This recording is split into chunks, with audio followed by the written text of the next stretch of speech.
अगर आपकी कार पुरानी हो गई है और आपने इसे कबाड़ समझकर छोड़ दिया है, तो अब घर के बाहर किसी कोने में खड़ी पुरानी कार आपका फायदा बढ़ा सकती है।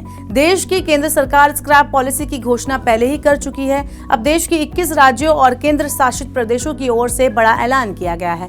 अगर कोई अपनी पुरानी गाड़ी कबाड़ में देता है तो उसे राज्य सरकार की तरफ से नई कार पर छूट दी जाएगी। वास्तव में केंद्र सरकार ने राज्य सरकारों से अपने अपने राज्यों से पुरानी और अनफिट गाड़ियों की स्क्रैपिंग को अनिवार्य बनाने की बात कही है, जिसके बाद बिहार, मध्य प्रदेश, उत्तर प्रदेश, हरियाणा, कर्नाटक, महाराष्ट्र, गुजरात, पंजाब और केरल सहित 21 राज्यों और केंद्र शासित प्रदेशों ने मोटर व्हीकल या रोड टैक्स में छूट का ऐलान किया है। राज्यों और केंद्र शासित सरकारों ने पुराने वाहनों को स्क्रैप करने के बदले नई कार खरीदने पर रोड टैक्स में 25% तक और कमर्शियल व्हीकल पर 15% तक की छूट की घोषणा की है। अब तक देश भर में लगभग 70,000 पुराने वाहनों को अपने आप नष्ट कर दिया गया है। हालांकि उनमें से एक बड़ा हिस्सा केंद्र या राज्य सरकार की एजेंसियों का है। दिल्ली एकमात्र राज्य है जहां 10 साल पुरानी डीजल और 15 साल से ज्यादा पुरानी पेट्रोल गाड़ियां ऑटोमेटिकली अनरजिस्टर्ड हो जाती हैं और उन्हें स्क्रैप करना पड़ता है। अब जान लेते हैं कि किस राज्य में कितनी छूट मिल रही है। मीडिया रिपोर्ट्स के अनुसार 21 में से 17 राज्यों और केंद्र शासित प्रदेशों ने पुराने वाहनों को हटाने के बाद कमर्शियल या ट्रांसपोर्ट व्हीकल को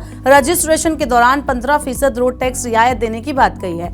प्राइवेट व्हीकल के मामले में 12 राज्य रोड टैक्स पर 25% छूट दे रहे हैं। हरियाणा 10% रियायत या स्क्रैप वैल्यू के 50% से कम का ऑफर कर रहा है। वहीं दूसरी ओर उत्तराखंड 25% या 50,000 रुपए जो भी कम हो उसकी छूट दे रहा है। कर्नाटक नए व्हीकल की कीमत के अनुसार रोड टैक्स में फिक्स छूट ऑफर कर रहा है। उदाहरण के लिए 20 लाख रुपए से ज्यादा कीमत वाली कार के लिए 50,000 रुपए की छूट मिलेगी। पुडुचेरी में 25% या 11,000 रुपए जो भी कम हो उसकी छूट मिल रही है। अब जान लेते हैं कि देश में कितने स्क्रैपिंग सेंटर हैं। सड़क परिवहन मंत्रालय के अधिकारियों ने कहा है कि जब से सरकार ने वॉलंटरी व्हीकल स्क्रैपिंग को बढ़ावा दिया है, 37 रजिस्टर्ड स्क्रैपिंग सेंटर या RVSF चालू हो गए हैं। मौजूदा समय में 16 राज्यों और केंद्र शासित प्रदेशों में 52 ऐसे सेंटर्स काम कर रहे हैं। इसी तरह से व्हीकल फिटनेस की जांच के लिए 52 ऑटोमेटिक टेस्टिंग सेंटर 11 राज्यों और केंद्र शासित प्रदेशों में काम कर रहे हैं। तो इस तरह से अगर आपके पास भी आपकी कोई कबाड़ गाड़ी है या पुरानी गाड़ी जिसे आप खड़ा करके अपने दरवाजे के सामने रखते हैं, तो बेहतर है कि आप उसे स्क्रैप कर दें। जानकारी, सलाह और निवेश सब एक ही सुपर ऐप पर।